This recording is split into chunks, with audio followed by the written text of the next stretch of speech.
En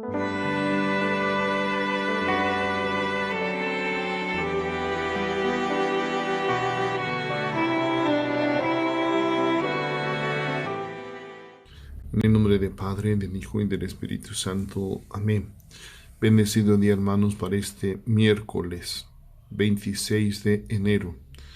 Leemos del Evangelio según San Marcos, capítulo 4, del 1 al 20. En aquel tiempo Jesús se puso a enseñar otra vez junto al lago, y se reunió una muchedumbre tan grande que Jesús tuvo que salir en una barca.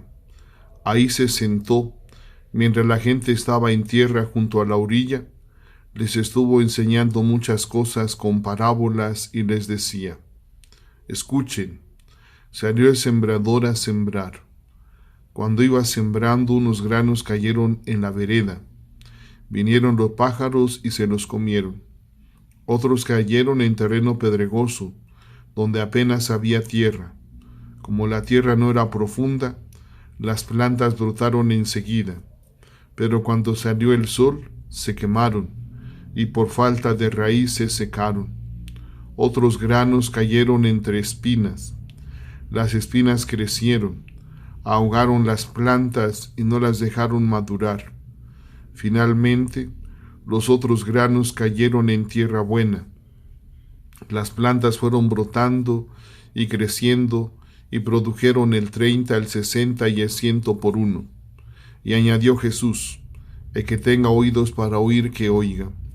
Cuando se quedaron solos, sus acompañantes y los 12 le preguntaron qué quería decir la parábola.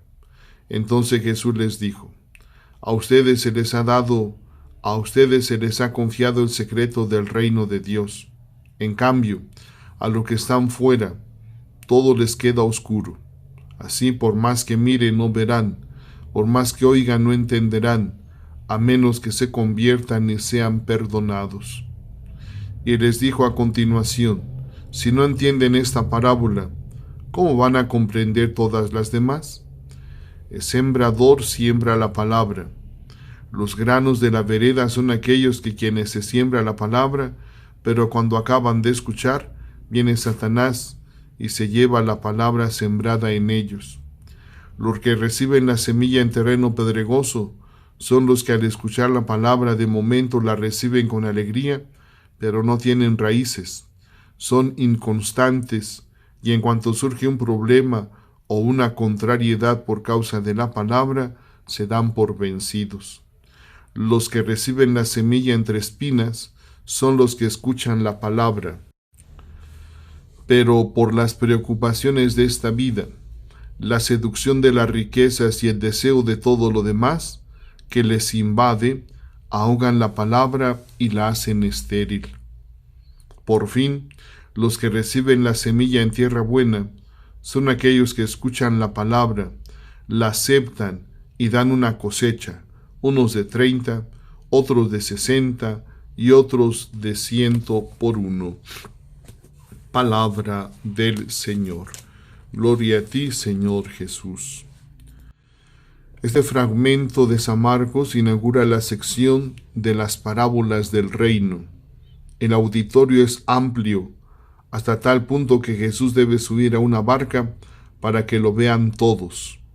Los judíos están acostumbrados a las parábolas, pues también las empleaban los rabinos. Eran relatos de apariencia sencilla, aunque con un elemento de sorpresa o una conclusión inesperada, que inducen a buscar un significado ulterior por debajo del inmediato. La parábola se orienta sin demora a la figura del sembrador, pero la atención se traslada de inmediato a la semilla. De sembrador queda solo el gesto generoso y amplio con la que esparce sin llevar cuidado y de manera abundante. Aquí encontramos ya una cosa extraña. Sigue a continuación la tipología de los terrenos en los que cae la semilla, hasta la exageración evidente de la cosecha en el terreno bueno.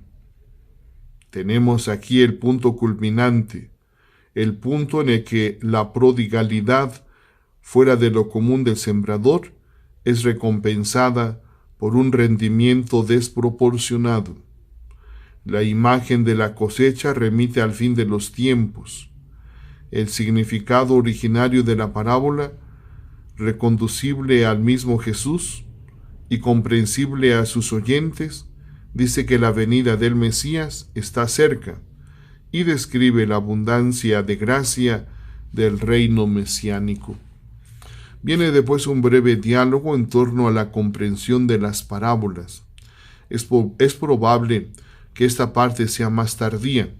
Aparece en efecto de repente una antítesis entre los miembros de la comunidad y los demás, vosotros y los de fuera, con una cita de Isaías. Es probable que San Marcos quiera subrayar aquí un tema que le resulta entrañable, el secreto mesiánico. La explicación en clave alegórica se resiente de la experiencia de la comunidad primitiva en la predicación del Evangelio. La semilla se identifica claramente con la palabra y los terrenos corresponden a las diferentes reacciones suscitadas por la predicación de los discípulos. La antítesis que aparece aquí no es tanto entre los discípulos y los otros, como entre los distintos oyentes, según su actitud hacia la palabra. Hermanos, pues pidámosle al Señor, a Dios nuestro Padre, nos siga concediendo la gracia del Espíritu Santo para que comprendamos su palabra y hagamos el mejor esfuerzo de ponerla en práctica. El problema de vivir la palabra de Dios es que no la entendemos, no le hacemos caso, no le damos la importancia que se merece y a veces lo más difícil es vivirla, es ponerla en práctica. Así que pidámosle al Señor, nos conceda esa gracia del Espíritu Santo y esa fortaleza, esa perseverancia para que la vivamos día a día. Feliz día, hermanos.